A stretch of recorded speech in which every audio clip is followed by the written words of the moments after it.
Hello, everyone, and welcome to our special series we are calling Chatting with Slava the Jordanian. I'm your host, STJ, as a lot of you know me through Instagram.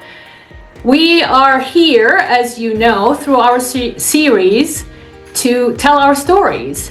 Story of immigrants, stories of inspirational entrepreneurship, stories of just experiences about life. But today I am so excited, and I've been waiting so long to introduce you to this special episodes that I am so passionate about, and literally thinking about it makes me so emotional and teary-eyed.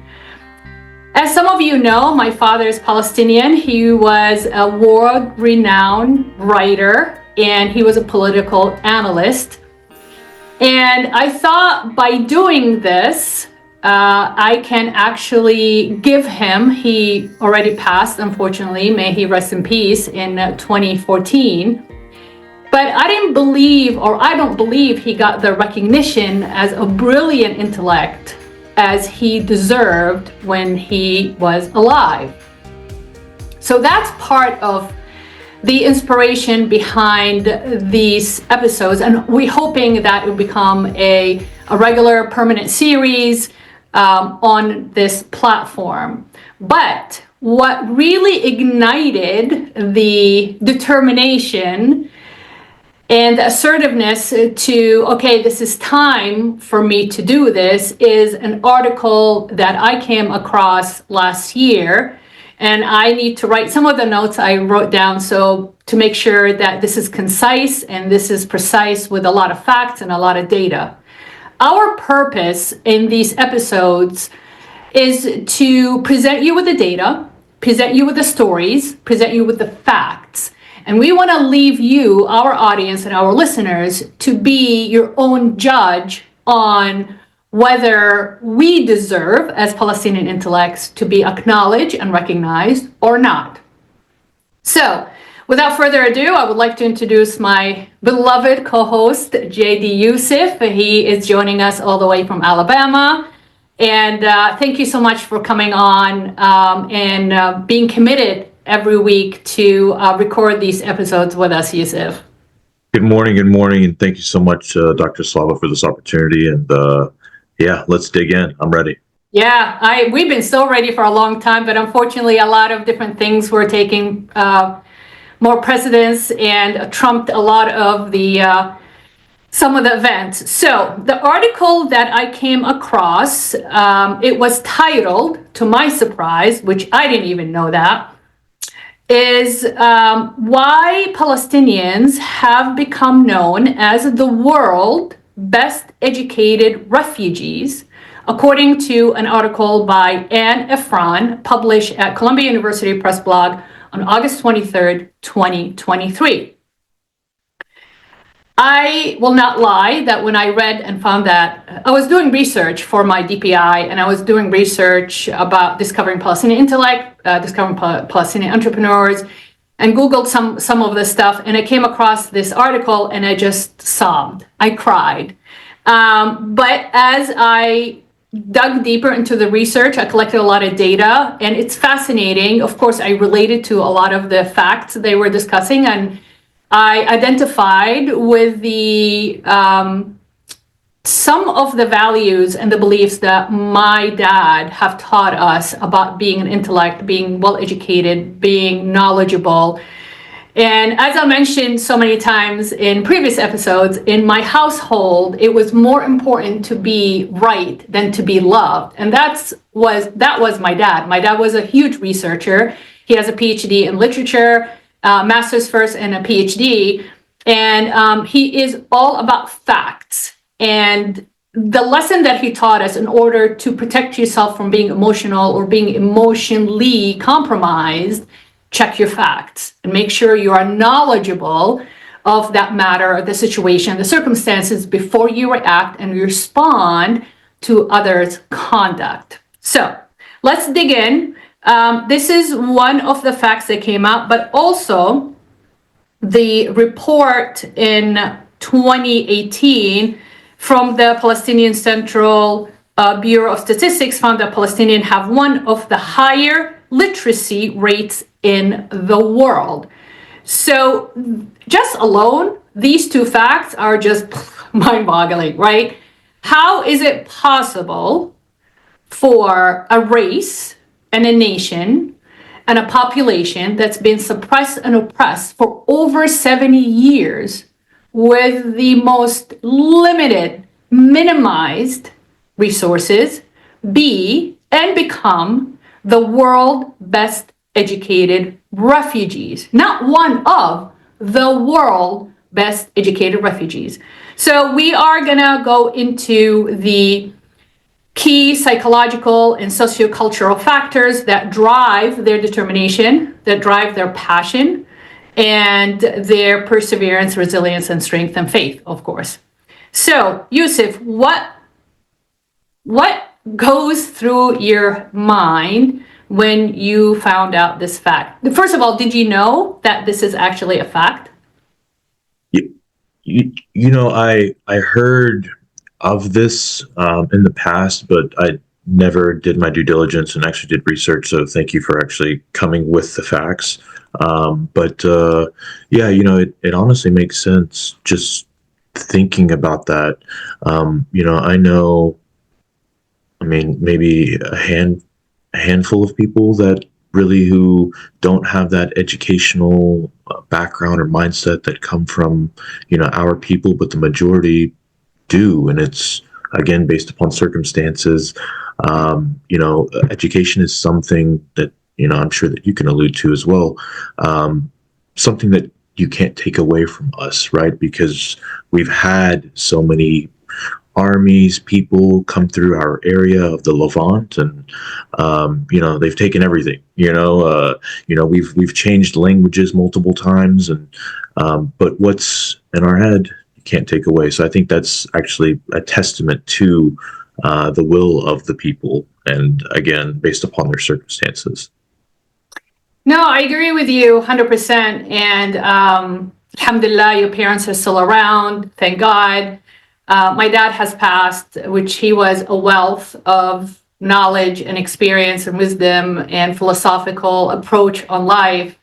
Granted, I didn't have the, daddy's girl relationship with my dad because, number one, I think I didn't appreciate him when I was younger because I couldn't understand him. And as you know, you don't appreciate something you don't understand. And I was very busy with following my mom's lead as an Arab female. As you know, the structure and the dynamic of the household in the Arabian culture is the daughter follows the mom's guidance, the mom customs, the mom approach, conduct, and style of life.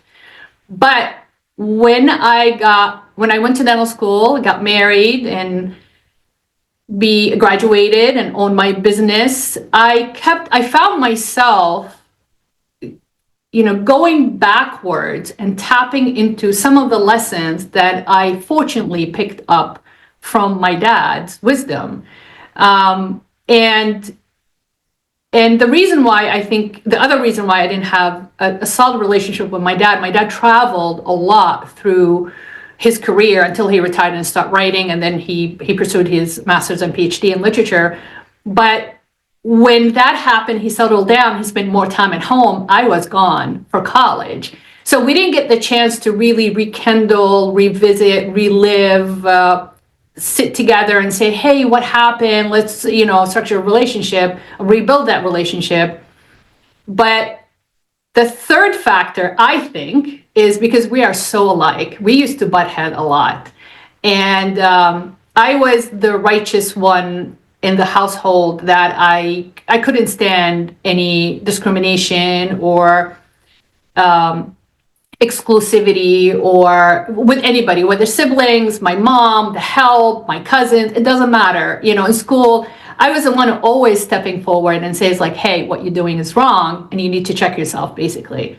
including my father, believe it or not. So I got kicked out of his study many times. And my mom's like, "Sirs, you're right. You don't learn your lesson. You keep going back at it." And I used to tell her, "Mom, it just doesn't make sense for somebody that is so wise and so logical and so philosophical that does what he does sometimes." But again, he's an artist. He was a creator. And you know how artists are when they get in the mood, if they're trying to create something, anything that interferes with that or interrupts that, they explode, right? It's like touching a hot wire and they snap.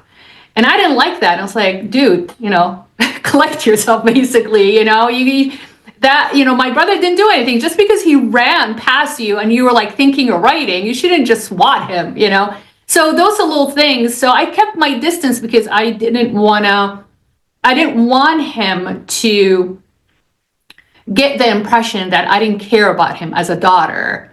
And I have a little bit of guilt because now he's passed and I don't get to talk to him except through my dreams, is that he used to tell me a lot. He used to tell me, all 4 of you siblings in one eye, and Slava goes in the special eye.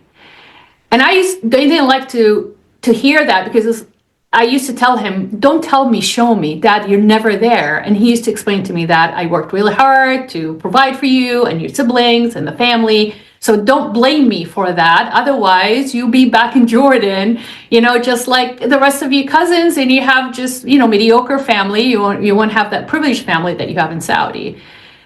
Again, as a young girl, did not understand it. But now, as a business owner, as an adult, I really, really appreciate it. So going back to the fact that I discovered this article and I felt that my duty, the least I can do to celebrate his legacy and give him the acknowledgement, and every Palestinian intellect, entrepreneur, the recognition of their vast accomplishments. And I've been reading more and more about, like I said, Palestinian entrepreneurs that really made an impact on the world, whether scientists, thinkers, entrepreneurs, businessmen, doctors, MDs, engineers, discoverers, innovative intellect. And it's fascinating. I thought my dad is the only one and he's a unicorn, and maybe because people did not give him the recognition because he's rare and he's very, very different. But I came to the conclusion that unfortunately the stereotype and the stigma, which we're going to talk about, eclipsed the world and robbed the world from giving them the chance to be acknowledged and to be recognized and well-deserved. Because it doesn't matter, I believe that it doesn't matter where you come from, what your background is, religion, race. If you're accomplished, humanity owes you, humanity's duty to acknowledge you and celebrate you. And that's why we're here. So I hope that makes sense. But I want to ask you, Youssef, about that. Is there a part of you, as you were growing up, that hoped or wished that we were recognized more than we were ever were? From hearing your grandparents' story, your parents' story, you have a brother, you have a sister, I'm sure they're well accomplished. Did you ever have feelings like that?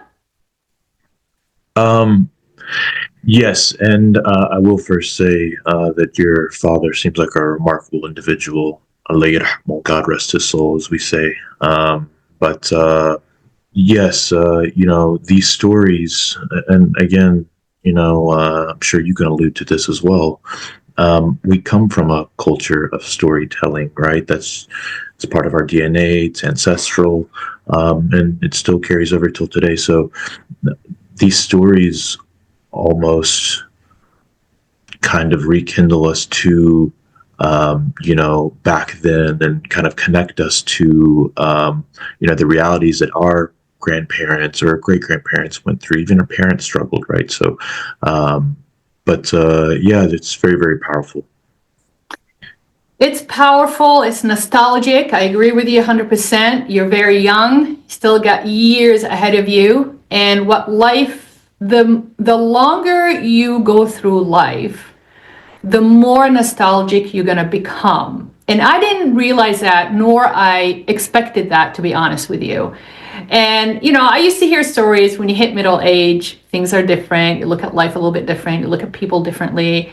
Because when you hit middle age, you start reflecting back. You're more yearning to rekindle, like you said, that, traditional tribal connection with your culture, with your family, with your customs, your values and beliefs.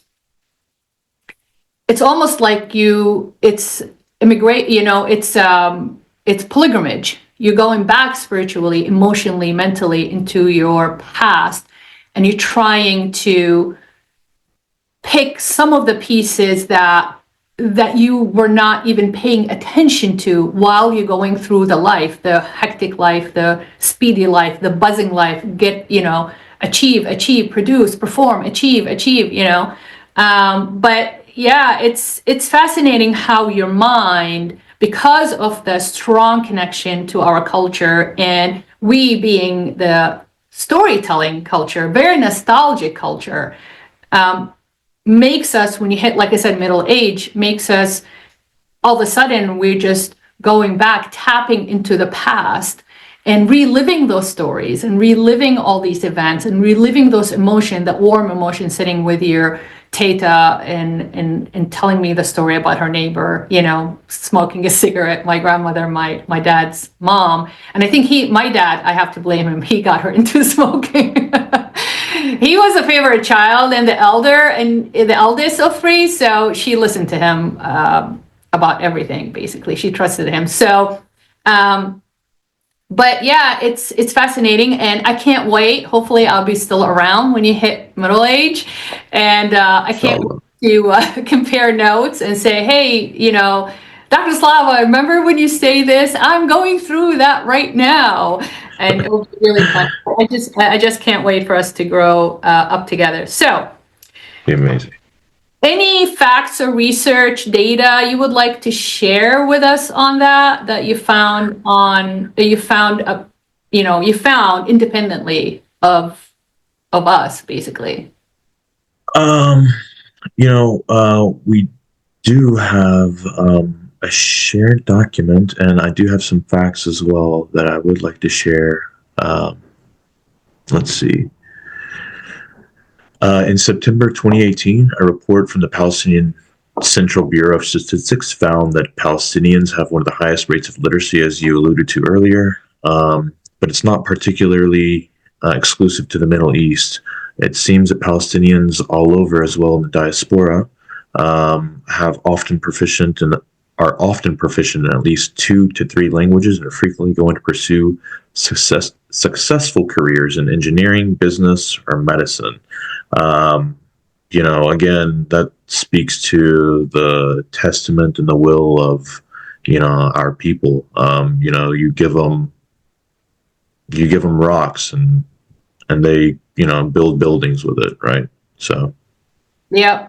And we still see it in everyday's event these days, fortunately and unfortunately, that they destroy and we build. They destroy and we build. That seems like the pattern of the spirit of the Palestinian people.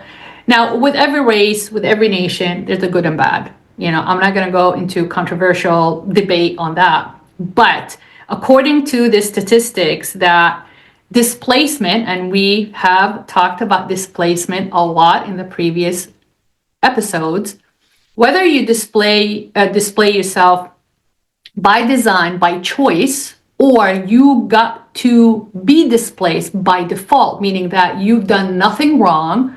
And like JD Youssef said, that that region, the Levantine region, has a history of constant invasion and constant, because of the strategic location of Palestine, because I think the spirit of the people, the nomad culture, that welcomes people in, hoping to live peacefully together. The trade route, right? Palestine connects you to India and Asia. So that was a very attractive spot, having the coast to the Mediterranean, have the access. Arabia did have the Red Sea, but did not have the Mediterranean, which is the door opening to Europe, and that encouraged more trade. That's why the Roman Empire loved that Levantine region for that. So it's a lot about finance, trade, culture, the spirit of the people, the custom of the people, exchanging stories. That's what makes the Levantine region very, very attractive region for invaders. Okay, so displacement, and we talked a lot about what drives people that got displaced, especially by default. By design, people are driven, of course, so they leave by choice because they choose to make their life better, but they do have the option to go back, right? If it doesn't work, you can go back. But when you get displaced by force, by default, for something that you did not do, it just happens to be, you can't go back. Palestinians that left after 1948, after Nakba, they cannot go back to Palestine. So even if they achieve the highest education, the most high quality of entrepreneurship, they cannot go back to benefit their community and benefit the country and benefit their people. They had to pick Kuwait, Qatar, Dubai, Saudi Arabia, Egypt. They got dispersed all over. But I believe that every crisis has an opportunity. What that did to the Middle East, it really built the educational system on the shoulders of the Palestinians and the Egyptians. I don't want to ignore the Egyptians' credit for that, especially in the Gulf countries. So I like to think about it that if Palestinians were not displaced by default by force and ignited the drive to achieve higher education and be scholars and be professional medicine, engineering, law, accounting, and they couldn't go back, the Middle East, what would the Middle East look like? The Middle East would have been maybe, especially the Gulf countries, the education will be lacked. It will be maybe backwards. They will be not as advanced as that. I always think of that. Go ahead, Youssef.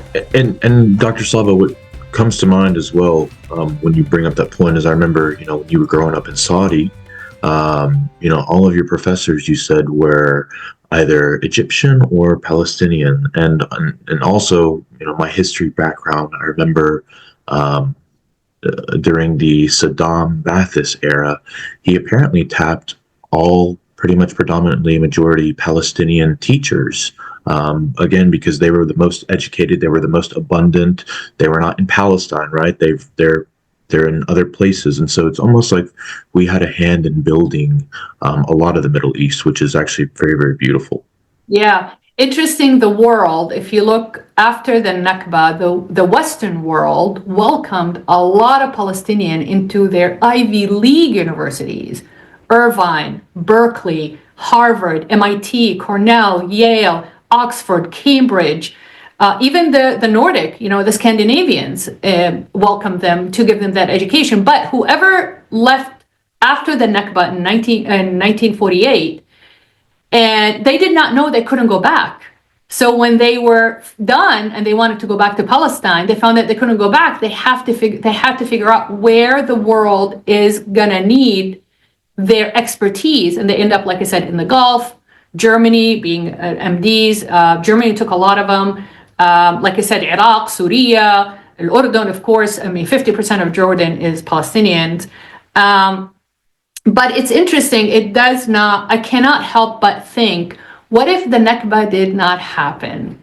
Would the Palestinians be playing a role in the fundamental building block of the education system in the Middle East? It's a great question. Think about that, right? It's just a theory, right? So let's say Nakba didn't happen and Palestine was a neutral, area for people to come and go. Palestinian Authority, government, all in peace and love and prosperity. Would the Palestinians have that impact on the education system in the Middle East, we won't never find out unless we travel into the parallel universe, Right. and take that route down. But I can't help but think of that because that's my dad. My dad had that kind of theoretical mindset to say, what if, I wonder, because one of his last hurrah is a 3-part book. Unfortunately, he couldn't write the 3rd part of that book. It was, what would the Middle East look like if Islam did not exist? Would Judaism be dominant? Would Christianity be dominant? But he didn't get the chance to. We have the first 2 books, but the 3rd book, unfortunately, he passed away. And that's what blacklisted him by so many groups and organizations, Islamic or religious organizations, that they did not want to publish his books. And yeah, he ended up publishing, I think, somewhere in Paris or London, I'm not sure. So I can't help but think of that. Okay, so let's tap into the key psychological and sociocultural factors that drive their determination, the Palestinian determination to seek higher education and have one of the highest literacy rate in the world. The first key that they mention is resilience and perseverance. And let me read you this. Many Palestinian students develop a mindset of perseverance in response to adversity. They see education as a way to challenge their circumstances rather than succumb to them. Okay, that's the first point. The second point is the concept of samad. لما الواحد يصمد means that stay strong, right? Which is steadfastness, is deeply embedded in Palestinian identity, reflecting their ability to endure hardships while striving for a better future. This is huge. That is huge. Wow. So many Palestinian students develop a mindset of perseverance in response to adversity. They see education as a way to challenge their circumstances rather than succumb to them. So again, remember, our episode is all about mastering an unlimited mindset by eliminating limited beliefs. I did not know. I mean, I felt it and I could have guessed it, that this is one of the key components, psychological factors behind the mindset of the Palestinians to pursue higher education to better themselves. But I did not know that, it's going to come together. I created this episode with hoping that I can just spread that message. But me as half Palestinian, now this is matches, which is the law of attraction of the universe. So it's a mindset of perseverance in response to adversity. So does that mean that if Palestinians did not go through the Nakba in 1948, they would have not developed this mindset? I mean, honestly, quite possibly. I mean, you could even see it reflected in our language as Palestinians, different words, when you say, if you want to say, call me, odrubli, odrub, give me a hit or give me a call, rather than the Lebanese, telfinli, or, so I mean, you do see it reflected all throughout kind of the fabric of our society. So it's interesting. Yeah. So it is, I believe that, because I'm sure you talked to your grandparents, they were young, thriving people before Nakba. And I spoke to my grandmother, Teta, Shakir, my paternal grandmother. And as she puffed her cigarette once a day, she used to get so nostalgic because Bint Khalidha, her cousin, lived still in Nablus, and she used to go and visit her a lot. And she used to tell me that I miss the old days because we used to have Christian neighbors and Jewish neighbors, Palestinians, and they're all sisters, basically, you know. And I mentioned it in the other episodes that they used to babysit each other's kids, you know, birthday parties, wedding, Ramadan, Christmas, Hanukkah. They used to celebrate together. They used to make food for each other, coffee time every single afternoon. So they were very well interwoven within their lifestyle, within their heritage, within their custom and tradition. Very balanced ecosystem. There was no tug of war. So she used to reminisce always on, I miss those days. And then, of course, when things got worse, she could not go back to Nablus as much as she would like to go to see her cousin. And she was her best friend too. But I believe that Palestinians, from talking to our ancestors and grandparents, they did have that mindset, that accommodating, tolerant, inclusivity mindset. And I think it's innate. I think it's natural. I think they're born with it too. Because like we said before, the Levantine region accepted all these invaders.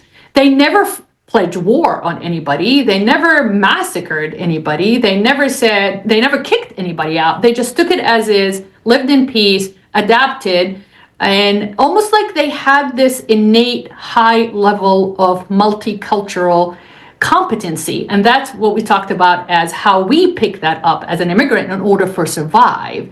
Because when you think about it, that region to survive, as long as it survived, like you said, with all these different invaders, they had to have that compass in them that it's okay, we can figure it out, let's live together, you know, let's pick up the good and drop the bad. And at the end of the day, everybody is going to be fine, you know? So I think the unfortunate event of that region, what happened to Palestine and the Palestinian, I think it just magnified and put that mindset into steroid, basically. And it just took off and became even a more powerful, more steadfast engine to get even more accomplished. And again, we mentioned it before that as an immigrant, as people that when you have suppressed people and oppressed people, you have to overperform, you have to overcompensate in order to champion the stigma that, you know, you're not good enough. Now, he can do this, but yeah, no, you can't do that. But they're the same, they're still human. Remember, human, if you translate human is a Nordic word. I think it's German. It means a person of life. That's what human is. It's not man. It's not man. It's human, mean the person of life, if you translate it and go back to the word origin. And I think our people stuck to that. Our people preserved that if you respect and you admire life, if you appreciate life, all is good. You know, we can work together, we can build, and like I said, you can give them rock, they can build a house. You can give them sand and they start growing stuff in it. I don't know how they do it. And you see it in a lot of footage on Instagram during the unfortunate war since last year, since 2023, that they are distilling water. They're taking salt water, making drinking water. You know, a little kid figured out how to do solar panels on his tent to create electricity so they can charge the phones, so they can document all that, so they can send it out to the world and see exactly what's going on over there. So the innovative drive, the creativity, it's almost like it's incomprehensible to a lot of people, because when you, like I said, intellectually discriminate, yeah, I know you're capable, but no, you don't have the right. Because education, I did a video about education. I believe that it's a human fundamental life. It's not a privilege. It's not up to humans to tell you that you deserve education and you don't. That's not right. It's like you deserve life and you don't. You deserve food and you don't. You deserve medicine and you don't. Why? I'm human. I'm made of flesh and blood and brain and neural cells, and I have teeth and I have mouth and I have eyes and nose and I have all the senses. But if I can overshine, I should have the opportunity to grow, to move forward. Because if you start, can you imagine if humanity mainstream the right for education for a certain race, humanity will cease to exist. Think about it, Youssef, right? So if I say that race cannot, they're not capable, they have no creativity, they have no capability, they have no potential, you're not even able to acquire knowledge, you're not able to know, to process information and facts in order for you to thrive, and then limit it to push that one race that's, has different potentials, but push him and put a pressure on them. No, you're going to be the leader of the world in everything. It doesn't work that way, because we are a mix of different levels of potentials and capabilities. So going back to my point, I think the Palestinians already had that mindset, but the displacement, and I can't call it a conflict, because the definition of a conflict is a equal, right? It's equal tug of war. It's a war that one fights, the other fights, one fight the other way. The situation of Palestine is not a conflict, is basically a suppression and oppression, occupational situation. It's not a conflict. Because if I have a conflict with you, you have the right to defend your views, and I have the right to defend my views, and we can have a conflict and disagreement. There's no disagreement. They don't have the right to disagree. They don't have the right to say, no, I don't like that. They don't have the right to say that, I don't agree with this lifestyle. It's just given to them, dump on them. If you don't like it, then that's fine. If you can get out, you can never come back. So anyways, but those circumstances, I think, ignited and empowered the Palestinian to actually practice that mindset of perseverance. And we can see it in the data. And it's funny how 2023 is when October 7 happened. That article by Columbia University was published in August 23rd, right? This crisis happened in October. So it's very interesting how I think the time is churning. I know the sacrifice is horrific scenes. And it's impacting us, the whole world. We can't sleep, we can't eat, we can't drink, we can't work. It's just very, very distracting, very demonically disturbing that actually is happening in this time and age. But this was written before. Don't you find this interesting? That this article came right before what's going on right now? Yeah, and actually, a lot of people find that hard to believe. Is how can Columbia University, who was very outspoken, not for the benefit of the Palestinians, right? But yeah, I mean, it just goes to show you that facts are facts. At the end of the day, and you can't kind of conflate those or portray them in a different light. I mean, but yeah, that's 2 months before October, and yeah, very revealing. Very interesting. It just told me that, and that's why I think I cried. I just felt like, yes, justice. Somebody is saying something beyond the stigma and the stereotype that we just want to fight. What I'm saying? You're fighter, you're angry, you're violent. It's not that. Every nation, every race has, like I said, the good and bad, the decent, the not so indecent, the righteous and not so righteous. It's just a human nature. It's fine. We accept that.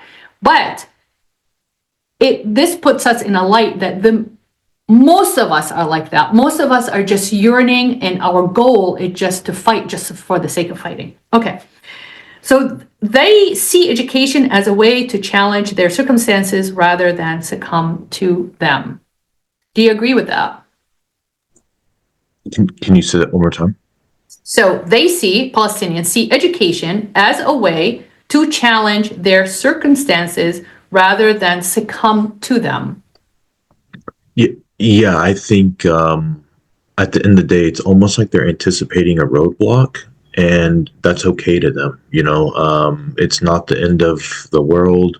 When you tell someone like you or I know, we figure out other ways of getting in, over the door, through the door, under. So, but yeah, I think again, it speaks to that testament of resiliency of the people of Shar.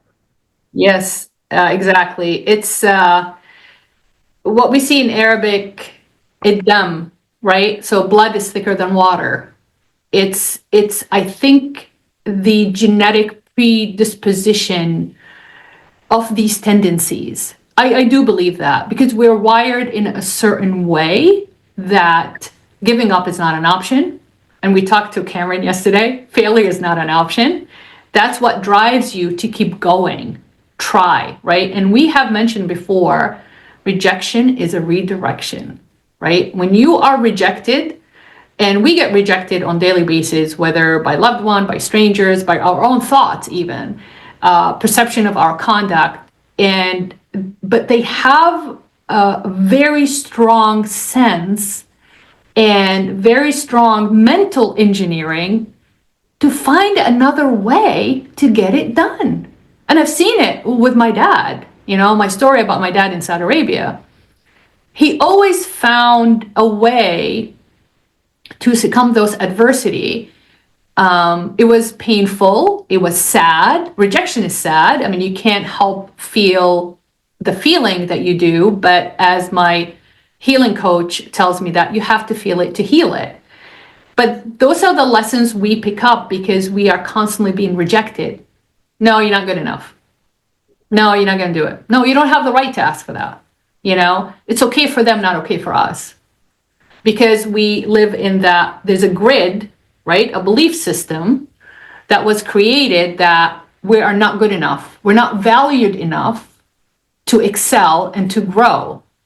So our opponent constantly going through life, trying to find a proof to match that belief system, which is the grid that they live in, right? They have the cage and they walk in, it's like, oh, Palestinians, stop, just reject them, pull over, whatever.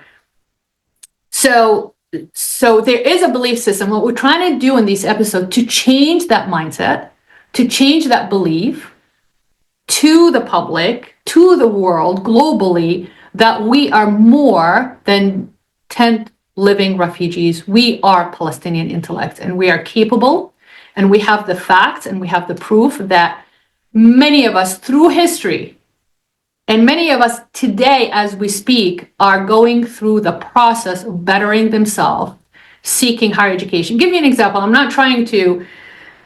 My immediate family, I have 4 PhDs and 2 masters, and I have a DDS. Just immediate family. My dad, my brother, my sister, my husband, who's Egyptian. That's another thing. Egyptian mindset. They love education. They're very, very, very, very driven for knowledge and the truth. Right? Knowledge help you find the truth all the time. Knowledge is a tool to help you find the facts in order to make a better decision for yourself and for your life and for your loved ones. My mom has a master's in French literature from the Sorbonne, and one of my brother has a master's in double electric engineering. So we don't stop there, right? Because if you say, oh, just get your bachelor's, that's enough. That's for us is like, oh yeah, watch. We want to take it to the next level. Just get your master's, that's enough. Oh yeah, watch. We're going to get a PhD. Just get one PhD. Oh yeah, watch. I'm going to get another PhD. So, and it's funny how also plugging into the Egyptian mindset, which I hope to discuss in other episodes, that they mirror that too. Like I said, the education system, especially in the Gulf, was built on Palestinians and Egyptians. All right. Now they encourage, there's a more, in the 90s, no, I think late 80s, we just started in Jeddah in Saudi Arabia to see more Saudi educators interested in educating the young for the sake of education, a true passion for education, not because I have nothing better to do, I'm just going to be a teacher kind of thing. I'm not sure if I ever mentioned it. My mom is an educator. She worked in the Saudi private school system for 25 years, and she became the principal of the award-winning private school in the whole western region of Saudi Arabia before she retired. So I spend a lot of time in the classroom. I spend a lot of time with the Saudi children. I spend a lot of time with the Palestinian and the Egyptian teachers, more so than even my own school when I went to school, because every holiday, every break I had, I was helping out in school. And my mom thought it was a great theater to learn about life and how to manage people's expectations. So, and I picked up a lot of good lessons, not knowing back then they were really good for me. I was like, this is boring. I don't want to be around kids. I'm tired of babysitting. But now I really appreciate that experience. And my dad being a scholar in literature, that just, our household was so much about education. So my mom is Jordanian, and Jordanians have rights. She could have went back. My dad didn't have a choice. I mean, he could have gone back to Jordan, but Palestinians don't really feel Jordan is as much home. Like, they feel like they are landless. But my mom she was not very much nostalgic. She was nostalgic about the Palestinian stories, the refugees that came across from Dhifl Gharbia, from the West Bank into Salt. She admired those. She admired their passion for education, and she shared that stories with us more, because my dad was born in Salt, and my mom and my dad went the same elementary school. And then when they started high school, they got split because my dad got shipped out to Egypt at 8th grade. So my mom did not see my dad from 8th grade until she came back after AUB, after she graduated. She went back to Jordan, unfortunately, for her mom's funeral, who passed away at age 37 from kidney failure. And rest is history. But she was a true Jordanian. She understood the conflict. She was a huge advocate for a Palestinian cause, but it's not like my dad. It's funny how you see Jordanians talking about the Palestinian cause when you actually talk to the Palestinian about the Palestinian cause, although he was born in Jordan.